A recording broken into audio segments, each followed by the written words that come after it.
Thank you. So, just a forewarning here. My demo doesn't work. I'm sorry. I tried. I didn't try hard enough, and it was a little too last minute. But fuck it, we ball. Let's go. So this is first. It's always always a supply chain check. Anyway, uh, so I wanted to fuck with a keyboard in a more than just what if we put it. What if it's a bash bunny or what if it's a rubber ducky? Like I want to bake an actually malicious keyboard that is a legitimate, in this case, Dell B522, the most generic Dell keyboard you can imagine. But what if we put something in there that does key logging and saves all that to an SD card and exfils over Bluetooth, and you can inject keystrokes over Bluetooth or whatever else. And then a little bit about how to stop this. But the main focus of this is how to actually hide it, because there's so many easy ways to detect a bash bunny. It's not even challenging. Well, I'm Neko, or Netcode, as some of you may know me, or Isaiah. I'm a hardware hacker. I do automation. I can't hold this fucking mic. I'm sorry. I love cats. So that's the important part. So first off, we're gonna do how USB works, because that is kind of fundamental to this whole thing. Important distinction here between, or important that USB does not do polling, or sorry, just polling, unlike interrupts. PS2, the fun one that we don't use anymore, unfortunately, is interrupts. It just yells straight to the CPU, hey, I have something for you. USB instead uses polling, where it just yells, hey, do you have something for me? Do you have something for me? Do you have something for me? Do you have something for me? And if the device has something for it, it says, yeah, I have something for you. Here you go. And it's literally just yes, I got something. Cool. Or do you have something? No. Okay. So another fun thing about USB, another fun thing about USB is the speeds. It's so many different speeds. There's high speed, low speed, full speed. There's even higher speeds. Keyboards are usually full speed or low speed. For keyboards that have an actual microcontroller in them, like a custom mechanical. There's probably some keyboard people here. I'm a keyboard person. We all have fucking fancy mechanical keyboards. Anyway, they have probably some microcontroller like a Pico or something that's doing full speed. You don't really need it. It's just easy and whatever. But these keyboards are using low speed, because why would you spend money when you don't have to? So for full speed, you use a pull-up resistor, or 1.5 kilo ohm resistor on D+, and for low speed, you do that on D-. That's the only difference. Once you're at full speed, then, or if you have the pull-up resistor on D+, and you say you're full speed, then the device can try, once enumeration has started, the device and the host can talk to each other and upgrade to a higher speed. But this part separates these super, super, super low power, like low speed devices from the actually fast ones. And this is where the extensible host controller interface comes in. This is incredibly important. This is your USB controller. And this is how it still hands data to the CPU. Instead of the device directly sending to the CPU, hey, I have something for you, it sends it to the controller. Or the controller really is the one pulling the device. And then the controller says, okay, now I have something. Hey, CPU, I have something. And that way you just have something between the CPU having to constantly deal with interrupts.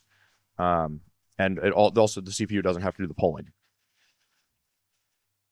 So now we can observe some information here.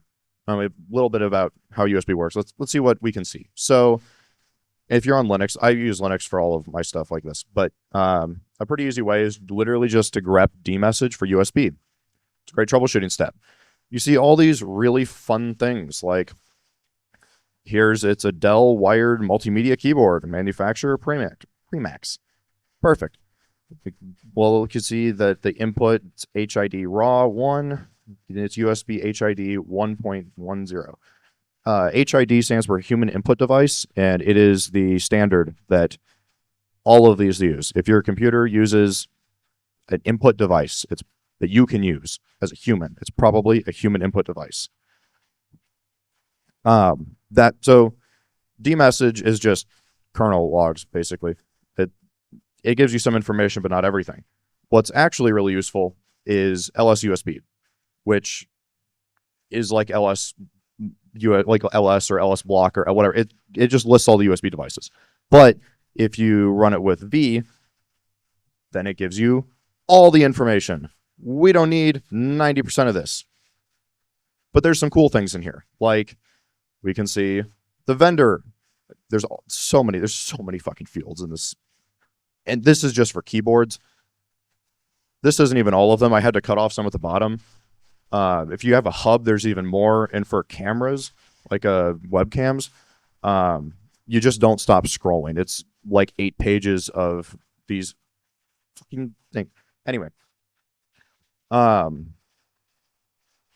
For these fields, there's some useful ones here. Like there's the vendor ID. That one's important. Product ID. That one's also important. The manufacturer's good. Product's good. Dell doesn't actually have a serial number for their keyboards or mice for like most of them, or at least their shitty wired ones. So you don't have to do anything. It's just not there. And then another fun one is the max power. I don't know if any of you know this, but or how many of you know this, but USB Type A, USB 2 Type A, the spec for that is 500 milliamps per port. That's all it is. So this is just saying, hey, the maximum that I'm going to draw is 98 milliamps. The thing is, the device says that. This is not a real number. This is just what the device thinks it might draw. So you can draw more than that, but it might be a little weird. Another one is the BCD USB. This is just saying what version of USB we're using. So in this case, we're using version 1.1, which is low speed. It's 1.5 megabits, stupid slow, but it's good for this. It's cheap.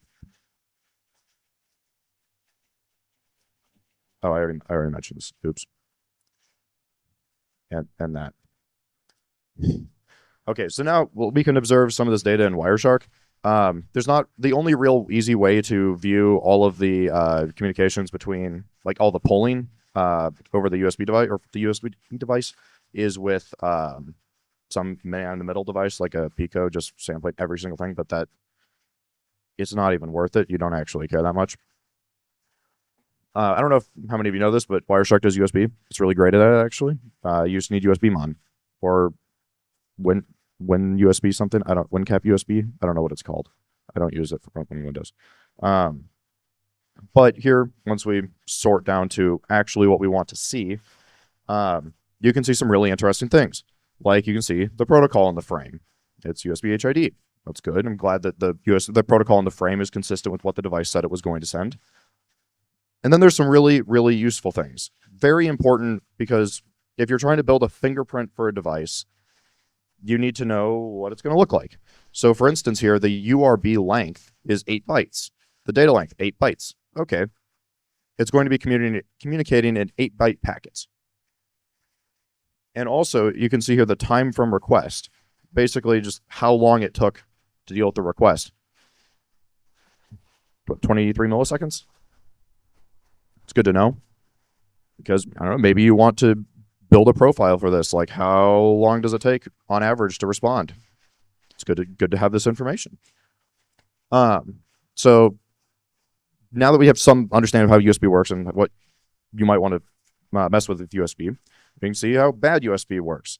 Most of you know what BadUSB is, but it's just a malicious. Well, it's basically misreporting, because enumeration, that whole process that LSUSB shows, is just what your computer has received from the device when it asked the device, hey, do you have anything really interesting? Like, do you have any information for me? Like, what are you? What do you do? How do I talk to you? When the device responded, it said that's enumeration. That's the enumeration step. First thing it does when you plug it in. And it just asks what it is. The device responds with what it is and information about it. You can spoof that. None of this is cryptographically signed in any way. You can just do whatever the fuck you want with this. You can also enumerate as multiple devices. I don't know if you guys know about or how many of you know about the Bash Bunny, but It's a great fun product from Hack5 that's just a whole Linux computer you plug in that enumerates as whatever you want it to be, or however many things you want it to be. You can say, I'm a hub, and I have a NIC plugged in. Like, I have a hub right now that has an HDMI cable and the controller, like the receiver for this. Like, you could say, I have a NIC, I have a flash drive, I have a keyboard, and when you look at that NIC is actually connected to a network, 10.10.10.10, and here's a server and a router and all this. And yeah, you should use this. Let's just move some files to this file share over here. You can just do that, because there's no mechanism to be like, are you actually who you say you are?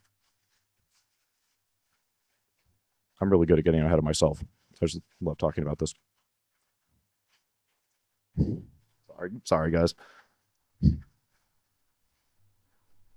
So, an easy way to detect bad USB is, weird, I just plugged this device in, and now magically there's 3 new devices, and they're trying to move files. That's kind of weird.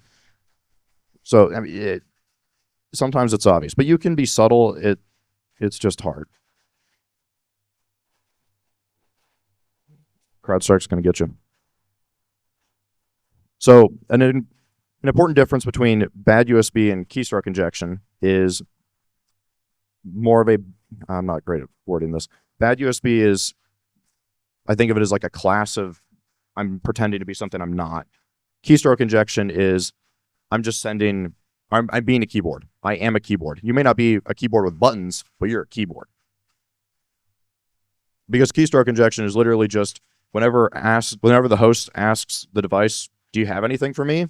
It says, yeah, I do. Here's an HID scan code. Here's the code for this character. Press that character. So you can just say, oh, I want to send an F. You just send 09. It's that simple. It's as simple as that. There are some very fun Keystroke Injection devices. Everyone knows about the Rubber Ducky, but O.MG makes an amazing cable that is very, very good at this and has a lot of capabilities, and I wish I could make something that cool, but I'm not that cool. An easy way to detect Keystroke Injection, because a lot of people when doing it are lazy, is it's kind of suspicious if you type 300 characters a second. I don't know about you guys, but I can't do that. And also, time in between keystrokes can be analyzed, because you have, like, if I'm typing, I don't know, I'm typing 80 words per minute. I don't know how many characters per second that is, but it's probably not more than 30. And we can say, okay, well, there's like a reasonable amount of time between keystrokes, but it's not the same every time. It's not like every 10 milliseconds I send a keystroke. It's like, oh, sometimes it's 10, sometimes it's 30, sometimes it's like 26. You never know. And so if you see incredibly consistent packets, it's a little suspicious. Also, type in meta R, like when R, and type in 259 characters and then enter, kind of suspicious. Just make it do it slowly.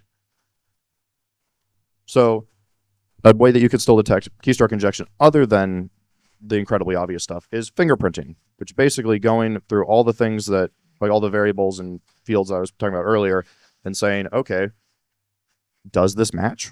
Like, I have a database of what this keyboard is supposed to be sending me. Is it the same? So, on the actual project, I want it to be small, it needs to be power efficient, and I need to already have the hardware because I love to do things last minute, and with cheap things because I'm cheap. So, it cut off. Oh. What I ended up with here was a Pi Pico 2040 because its form factor is the size of my thumbnail.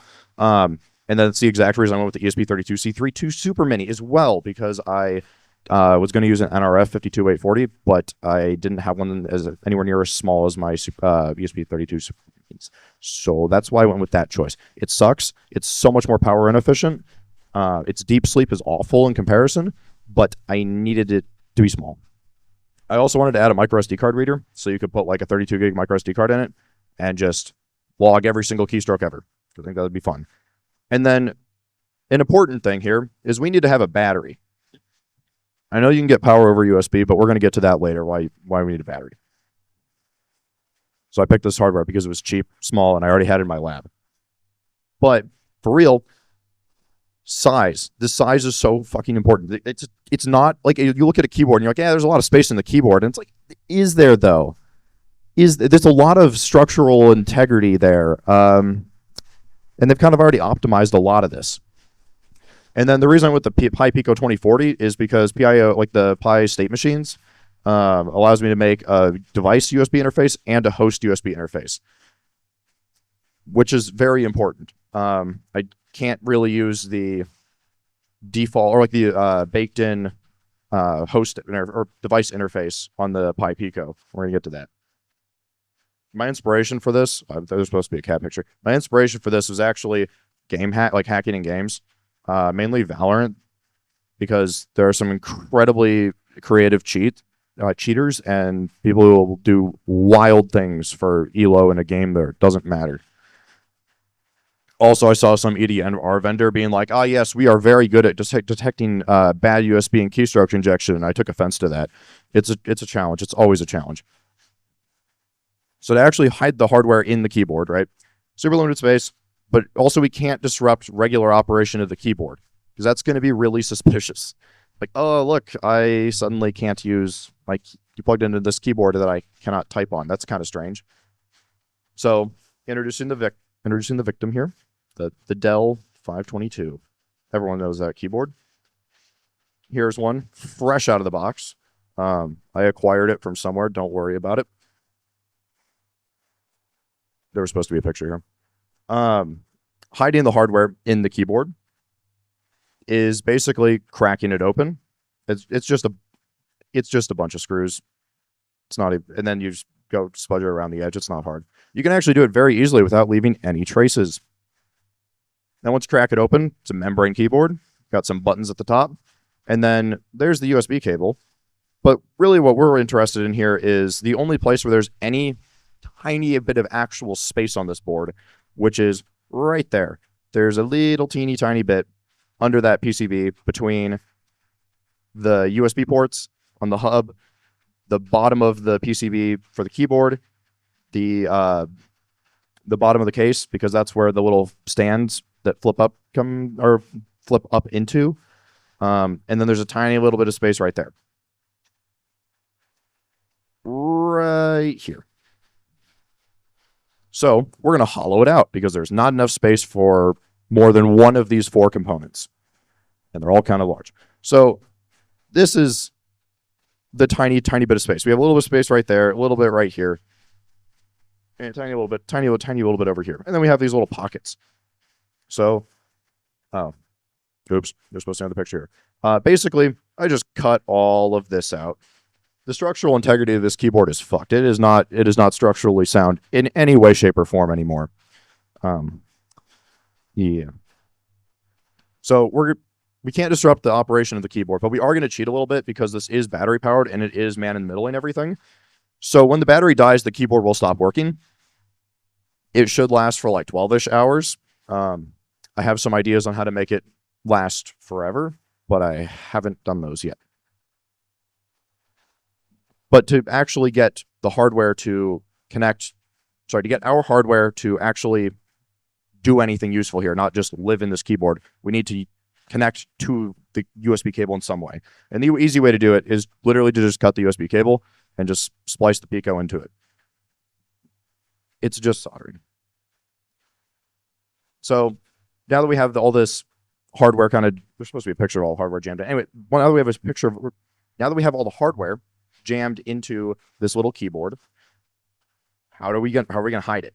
Because we have this Pi Pico sitting in between this keyboard and the host, and it has to be a host to the keyboard and a keyboard to the actual host without disrupting anything and while still pretending everything is normal and giving all of the same signs and signatures that the actual keyboard will. So for this to work, we need to hide the timings. We need to hide how long it takes, or we need to emulate pretty much exactly how long it takes to on average to respond either with a NAC packet or with an actual packet, like with data, when asked by the host. We need to spoof the manufacturer ID, the vendor ID, the power draw, and the USB port speed. So, oh wait, this is out of, okay, it's slightly out of order. I'm so sorry, guys. I threw this, I'm a master procrastinator. I'm so sorry. So hypothetically here, you could just give this to somebody or put it back in its box and hand it to them, and then it's a perfectly legitimate looking Dell keyboard, and they just install it and you can use it. I swear to God, I had more slides here. I don't know what happened. Anyway, we're basically hiding timing by using the state machines on the Pico to say, hey, we're going to train off of the first couple seconds of when the Pi asks the keyboard, what do you got for me? It will respond with whatever, and then the Pico is going to save that information, like save how long on average it took to communicate, save its vendor ID, save its manufacturer ID, save the power draw that it said. The speed we aren't actually saving because we know the speed. The speed's never going to be changed. And then we're going to emulate all of those. The real trick is with the Pi onboard USB controller, the Pico can do host or device, but it can only do full speed. It cannot do low speed. It doesn't know how, which is a problem here because it can do full speed and up, but it can't do full speed and below. So we basically have to use state machines to have our own USB controller.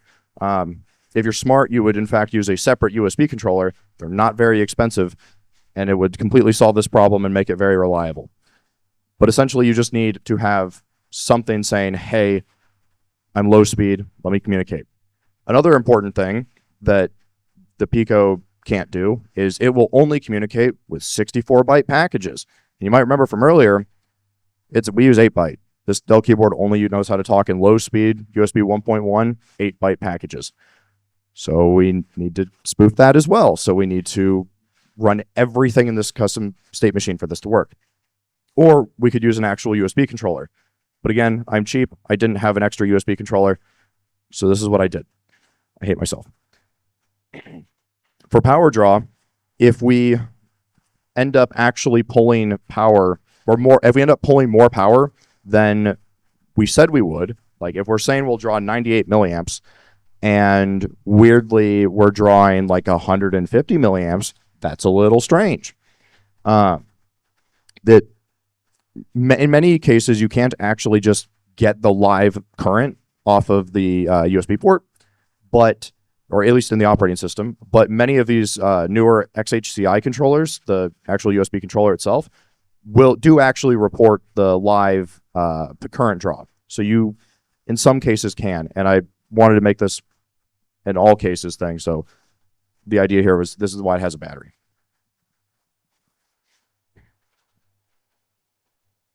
So some more technical limitations of this is the hub doesn't work at all because it's not a keyboard. And the battery will die and the keyboard will stop working.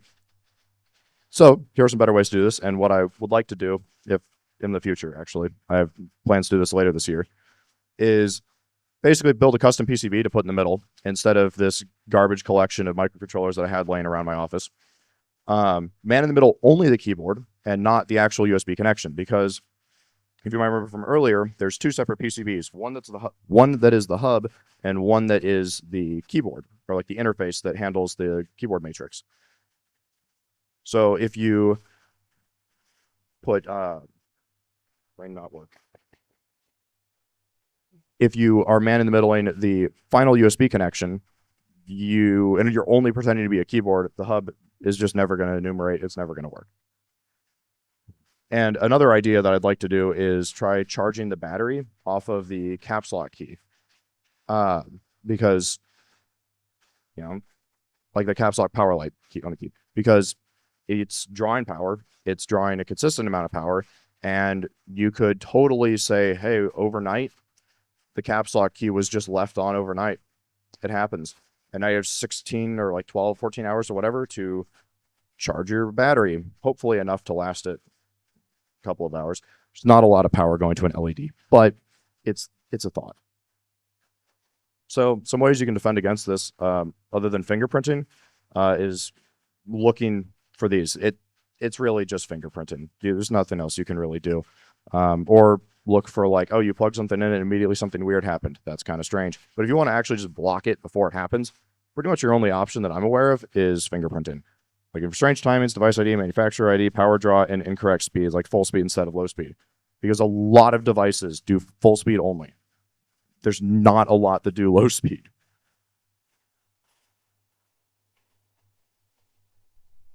If you want to actually get the reported power draw, not the real power draw, in Linux it's in the Bmax power attribute of LSUSB, and in Windows you can get PMP device property, which is PMP is plug and play. It's a fun USB protocol that has led to a lot of exploits. The demo didn't work. I'm so sorry, guys. I was trying so hard to make it work. It did not. It didn't happen. I have the keyboard though. See, it's a perfectly fine. It's a Dell keyboard, right?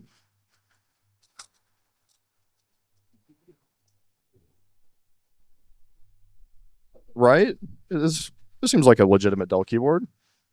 There's nothing funky going on in there. No, you should plug this into your computer. It's a good idea, I promise. It doesn't work. It won't do shit. Does anyone have any questions? I went through this way faster than I thought I would.